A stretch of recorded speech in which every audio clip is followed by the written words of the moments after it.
I knew the moment I saw Jake's reflection in the break room window. Arms crossed, that cocky half-smile. He was about to ruin my night. I was double-checking the final payload verification logs when he leaned in, voice casual like he was asking about the weather. "You're not seriously bailing on tonight's shift, are you?" I didn't turn. "It's Emily's graduation. I've requested the swap 3 weeks ago." He snorted. "Shift coverage is razor thin. You're on the critical path, Sarah.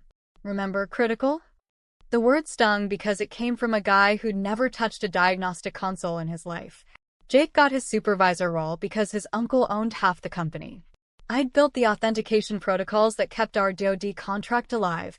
9 years. No missed shifts, no vacations, even handled Mom's funeral calls from the secure bay during reboots. But Emily knew her mom worked in a lockdown aerospace facility with no phones, no field trips, no recitals. She still invited me. So I asked. Politely. In writing. Jake's email reply was one line, "You're not that essential." I stared at it, felt that old cold knot in my chest from years of being overlooked. Then I walked to my manager, Tom Old School Fair, the guy who still printed soaps. He read it, muttered Jesus, and marched into Jake's office. 15 minutes later Tom came out shaking his head. "We'll manage. It's just one shift. Just one shift.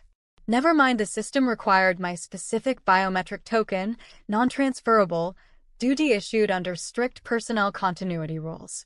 Never mind the contract clause naming me lead systems engineer with no substitutes allowed without agency approval." I didn't argue.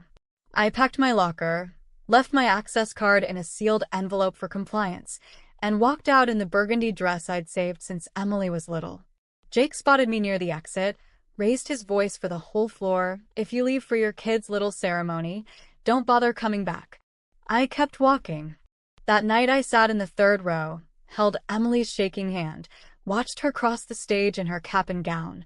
When she spotted me, her face lit up brighter than the stadium lights. For the first time in years, I wasn't a cog in a machine. I was just Mom.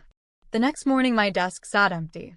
At the plant, things unraveled quietly. The diagnostic suite flagged red. No primary token. Overrides failed. Legal scrambled. Pulled the contract. Red Clause 12B allowed in panicked meetings. Designated personnel non-replaceable without prior DoD notification. Breach triggers immediate suspension. Jake had announced my termination on camera, in front of witnesses. No process. No paperwork. By Friday, the DoD compliance officer called an urgent review. They didn't debate. They read the footage transcript, quoted the clause, and suspended the contract pending full audit. Subcontractors pulled out. Key engineers quietly resigned. The founder, Jake's uncle, stared at the disqualification notice like it was a death certificate. Jake? Escorted off-site when his badge went dark. I didn't gloat. I didn't plot. I just chose my daughter. Weeks later, Emily and I sat at our kitchen table eating pancakes. No badge, no beeper. She opened the bracelet I'd saved for years.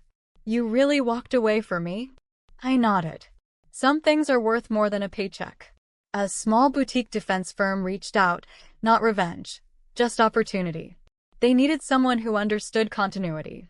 I took the role on my terms, flexible hours, family first. Jake's company limped along under audit for months. I heard he got demoted. I don't hate him.